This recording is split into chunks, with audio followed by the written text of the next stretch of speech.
Mushroom আমাদের স্বাস্থ্যের জন্য অনেক উপকারী। এটা আমাদের ইমিউন সিস্টেমকে অনেক বেশি স্ট্রংলি সহজলভ্য। এখন আমরা যদি চাই, আমরা সাভার যে মাশরুম উন্নয়ন প্রকল্প এর জন্য যেটা লাগছে, আমরা তেল 2 কাপ পরিমাণে নিয়ে সেখানে আমরা এটাকে ফ্রাই করব।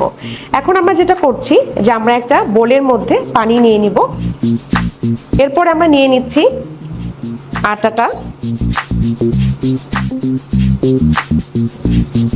ময়দা নিয়ে নিয়েছি। এখন আমরা নিব আমাদের যা যা লাগবে ময়দার সাথে।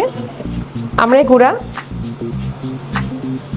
আমরা এখানে নিয়ে নিচ্ছি কালো জিরা এবং সুন্দর করে আমাদের এটাকে ময়ান করে নিতে হবে, গুলিয়ে নিতে হবে যেন আটাটা সুন্দর থাকে। আমরা হিট দিয়েছিলাম, পানিটা শুকিয়ে গেছে, রেডি হয়ে গেছে। এখন আমরা আমাদের আমরা এখানে কিন্তু মাশরুমগুলো দিয়ে দিয়েছি। খেতে ইচ্ছে করছে, সেখানে বাচ্চাদের কথা আর কি বলবো।